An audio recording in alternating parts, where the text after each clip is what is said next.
நண்பர்கள் அனைவருக்கும் வணக்கம். இந்த வண்டி பார்த்தீங்கன்னா ஜஸ்ட் 110. இந்த வண்டியில் என்ன கம்ப்ளைண்ட் பார்த்தீங்கன்னா, ஷெல்ஃபு, இண்டிகேட்டர், ஹார்ன் எதுவுமே ஒர்க் ஆகாது. ஆனால் கிக்கரில் வந்து வண்டி ஷார்ட் ஆகும். இப்போ அதான் என்னன்னு பார்க்க போகிறோம். இப்போ நம்ம ஓபடி கனெக்ட் பண்ணி நம்ம செக் பண்ணி பார்க்குறோம். இப்போ செக் பண்ணி பார்க்கும்போது பார்த்தீங்கன்னா 3 விதமான ஃபால்ட் வந்து சேவ் ஆகிருக்கு. அதான் என்னென்னு பார்க்க போகிறோம்.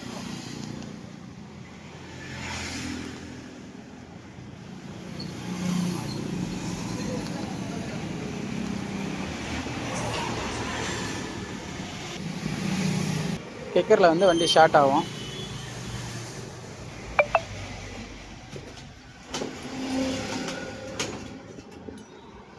இப்போ வந்து இந்த வண்டி கிக்கரில் ஷார்ட் ஆகுது. ஹெட்லைட் எரியுது. அதே போல் வீல் வந்து மூவிலிங் இருக்குது.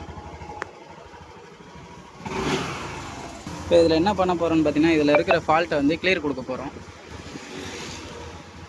இப்போ வண்டி வரும்போது என்ன ஃபால்ட்டு அப்படின்னு தெரிஞ்சுக்கிட்டு அடுத்து வந்து இதை வந்து கிளியர் கொடுக்கணும். ஏதாவது ஃபால்ட்டு இருந்தால் அதுவே தானே கிளியர் செய்யணும்.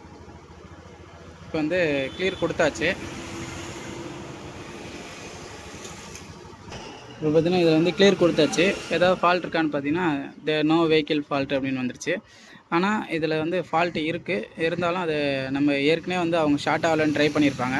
அதனால் அந்த ஃபால்ட் கோடெலாம் சேவ் ஆகிருக்கு. இப்போ அதை கிளியர் கொடுத்தோடனே எந்த ஒரு பிரச்சனையும் இல்லை அப்படின்னு சொல்லிடுச்சு.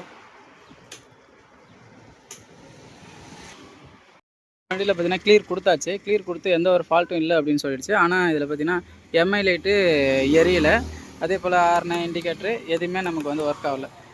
ஆனால் கிக்கரில் அடித்தா மட்டும் வண்டி நமக்கு ஷார்ட் ஆகுது. இப்போ பேட்டரியோட வோல்ட் பார்த்தீங்கன்னா 12 வோல்ட் இருக்குது. பேட்டரி வந்து குட் கண்டிஷனில் இருக்குது. இப்போ இதை நம்ம யூசிஎம்க்கு வர லைன் வந்து நம்ம எல்லாமே ஒயரிங் செக் பண்ணி பார்த்தாச்சு. செக் பண்ணி எல்லாமே ஒரிஜினாலிட்டியாக டேப் போட்டு ரெடி பண்ணியாச்சு. இப்போ இதில் வந்து யூசிஎம் தான் இதில் கம்ப்ளைண்ட்டு. ஆனால் கிக்கரில் வந்து வண்டி ஷார்ட் ஆகுது. இப்போ நம்ம வேறு ஒரு யூசிஎம் போட்டு செக் பண்ணி பார்ப்போம். இப்போ வேறு யூசிஎம் இது வந்து இதில் இருக்கிற யூசிஎம் வந்து கழட்டிட்டு இதை பார்ட் நம்பரு. இது வந்து சைஸ் ஸ்டாண்டு இல்லாத மாடல். இப்போ இந்த வண்டியில் சைஸ் ஸ்டாண்டு இருக்காது. இப்போ இந்த யூசிஎம் வந்து புதுசு நம்மகிட்ட இருக்குது. இப்போ இது வந்து நம்ம போட்டு நம்ம இதை செக் பண்ணி பார்க்க போகிறோம். என்னோடய ரேட்டு பார்த்திங்கன்னா 4420 ரூபா வருது. இது வந்து வண்டியில் இருந்த யூசிஎம்மு. பார்ட் நம்பர் பார்த்திங்கன்னா அதே சேம் பார்ட் நம்பர் தான். இப்போ புது யூசிஎம் வந்து கனெக்ட் பண்ணியாச்சு. இப்போ வந்து எம்ஐ லைட்டு எல்லாமே ஆன் ஆகிடுச்சு. எம்ஐ லைட் ஆன் ஆகிடுச்சு. அதே போல் எக்கனாமிக் மோட் ஆன் ஆகிடுச்சு. ஹார்னு செல்ஃப் போடுறோம். செல்ஃப் எடுக்குது. இப்போ வண்டி வந்து செல்ஃப்லேயும் ஷார்ட் ஆகும். இப்போ இதான் கம்ப்ளைண்ட்டு. இப்போ இந்த வண்டியில் யூசிஎம் தான் கம்ப்ளைண்ட்டு.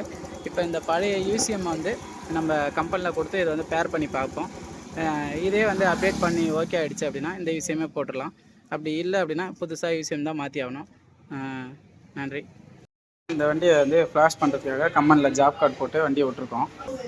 ஃப்ளாஷ் பண்ணி இது எடுக்கும். இப்போ இது எதுக்காக ஃப்ளாஷ் பண்ண போகிறோம் அப்படின்னு பார்த்தீங்கன்னா, இப்போ நம்ம சாவி ஆன் பண்ணுறோம். ஆன் பண்ணோடனே எம்ஐ லைட் எதுவுமே ஒர்க் ஆகாது. ஆனால் ஹார்ன், இண்டிகேட்டர் எதுவுமே ஒர்க் ஆகாது. கிக்கரில் மட்டும் நமக்கு வந்து வண்டி ஸ்டார்ட் ஆகும். அதுக்காக தான் நம்ம வந்து இதை வந்து ஃப்ளாஷ் பண்ண போகிறோம்.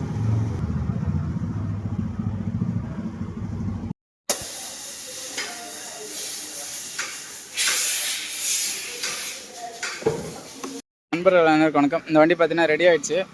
இப்போ வண்டியை டெலிவரி கொடுக்க போகிறோம். இது வந்து ஷோரூமில் போய் ஃப்ளாஷ் பண்ணி பார்த்தோம். ஃப்ளாஷ் பண்ணி செட் ஆகலை அப்படின்ட்டு இதில் வந்து புது விஷயமே மாற்றியாச்சு. மாற்றி வண்டி வந்து டெலிவரி கொடுத்துட்டோம். இப்போ வந்து செல்ஃப் யூஸ் பண்ணி ஸ்டார்ட் பண்ணுறோம். இப்போ வந்து செல்ஃப் எடுத்துருச்சு, பக்காவாக இருக்குது. இப்போ எம்ஐ லைட்டும் ஆஃப் ஆகிடுச்சு. இந்த வண்டி இப்போ இந்த கம்ப்ளைண்ட்டுக்காக கள்ளக்குறிச்சியிலேருந்து நம்மகிட்ட எடுத்து வந்திருக்காங்க. இப்போ இது ரெடி ஆகிடுச்சு. இப்போ இந்த வீடியோ தகவல் எதுக்கு அப்படின்னா, இப்போ ஒரு வண்டி ஸ்கூட்டி ஜஸ்ட் 110 இது போல் வண்டி இண்டிகேட்டர், ஹார்ன் எல்லாமே ஒர்க் ஆகலை அப்படின்னா டைரெக்டாக வந்து யூசிஎம் கம்ப்ளைண்ட் இருக்கும். கம்பெனியில் கொடுத்து ஃப்ளாஷ் பண்ணி பார்க்கணும். ஃப்ளாஷ் பண்ணி பார்த்துட்டு ஒயரிங் ஃபுல்லாக தரவாக செக் பண்ணிவிட்டு யூசிஎம் மாற்றுற மாரி இருக்கும். இப்போ இதில் பார்த்திங்கன்னா நம்ம வந்து கஸ்டமருக்கு கரெக்டாக நம்ம ஸ்மார்ட் ஒர்க்காக பண்ணி கொடுக்கணும் அப்படின்ற பட்சத்தில் இந்த யூசிஎம் வந்து மாற்றுறது நல்லது. இப்போ இதே வந்து மாற்று வழியாக ஆல்ட்ரு பண்ணலாம். அதை வந்து டைம் வந்து கொஞ்சம் வேஸ்டேஜ் ஆகும். இப்போ அதை வந்து கரெக்டாக பண்ணி கொடுத்துருக்கோம். இது ஒரு சின்ன ஒரு அவேர்னஸ் தகவல். நன்றி, வணக்கம்.